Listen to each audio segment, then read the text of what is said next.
महाभारत युद्ध समाप्त हो चुका है। हस्तिनापुर का महल शोक और सन्नाटे में डूबा हुआ है। टूटे हुए सिंहासन, बुझते दीपक, युद्ध के बाद का उदास वातावरण। श्री कृष्ण शांत लेकिन गंभीर मुद्रा में पांचों पांडवों को लेकर धृतराष्ट्र के कक्ष की ओर बढ़ रहे हैं। धृतराष्ट्र अंदर ही अंदर क्रोध और पुत्र वियोग की आग में जल रहे हैं। उनकी आंखें बंद हैं, लेकिन चेहरे पर भयानक गुस्सा और अपार पीड़ा दिखाई दे रही है। युधिष्ठिर, अर्जुन, नकुल और सहदेव धृतराष्ट्र के चरण स्पर्श करते हैं। फिर धृतराष्ट्र भारी आवाज में कहते हैं, भीम कहाँ है? उसी क्षण श्री कृष्ण सब समझ जाते हैं। भीम के स्थान पर वे चुपचाप भीम के आकार की लोहे की विशाल मूर्ति आगे कर देते हैं।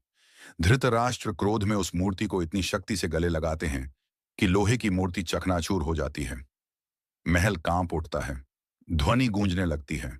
धृतराष्ट्र के मुंह से रक्त निकलता है। उन्हें लगता है कि भीम मर चुका है। वे फूट फूट कर रोने लगते हैं।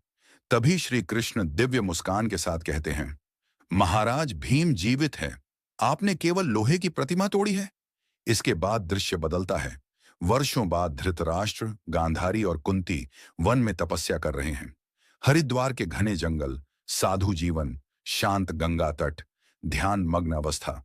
अचानक भयंकर वनाग्नि पूरे जंगल को घेर लेती है। तीनों वृद्ध शरीर से दुर्बल हैं, लेकिन चेहरे पर भय नहीं, केवल शांति और वैराग्य।